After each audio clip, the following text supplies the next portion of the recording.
Restaurant বা ধাবায় গিয়ে তো আপনারা কোনো না কোনো সময় ফ্রাইড রাইস ও কড়াই চিকেন অর্ডার করেছেন। চলুন আজকে সম্পূর্ণভাবে রেস্টুরেন্ট স্টাইলে কড়াই চিকেন ও ফ্রাইড রাইস খুব সহজ পদ্ধতিতে বানিয়ে দেখাবো।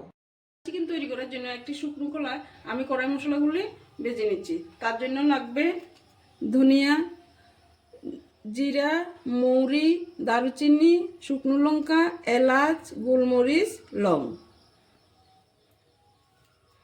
কড়াইতে একে একে করে মশলাগুলো দিয়ে দিচ্ছি। ভাজা হয়ে গেলে এগুলো একটু মিক্সিতে পেস্ট করে নেব। চিকেনগুলি আমি ভালোভাবে ধুয়ে নিয়েছি। কড়াই গরম হয়ে গেলে এবার কড়াইতে তেল দিয়ে দিচ্ছি। হয়ে গেলে এবার পেঁয়াজ কুচি দিয়ে দেব।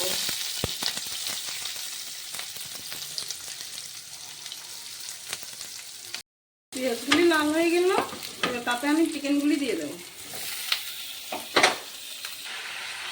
কিছুক্ষণ এভাবে ভেজে নেব।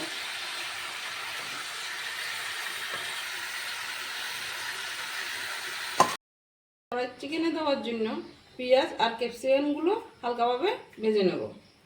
এখন কড়াইতে তেল দিয়ে দিচ্ছি। পেঁয়াজগুলো প্রথমে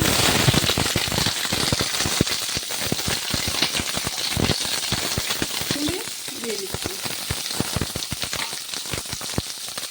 হালকা আছে ভাজতে হবে। হালকা ভাজা হয়ে গেল, এবার পেঁয়াজ আর ক্যাপসিকামগুলি উঠিয়ে নেব। এবার একটু মাংসগুলি ভালোভাবে ভাজা হয়ে গেছে। এবার মাংসগুলিতে মশলাগুলি একে একে দিয়ে দিচ্ছি। আদা বাটা, পেঁয়াজ বাটা, রসুন বাটা, হলুদ গুঁড়ো,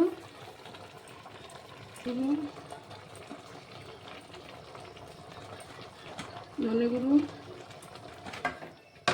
কালারের জন্য একটু কাশ্মীরি লঙ্কা গুঁড়ো দিয়ে দিচ্ছি।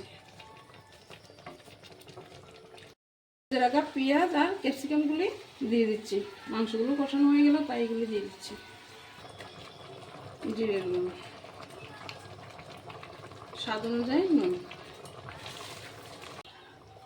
এবার আমি ঢাকাটা দিয়ে দিচ্ছি। চিকেনটা হয়ে এলো, এবার তাতে ভেজে রাখা কড়াই মশলার পাউডারটা দিয়ে দিচ্ছি।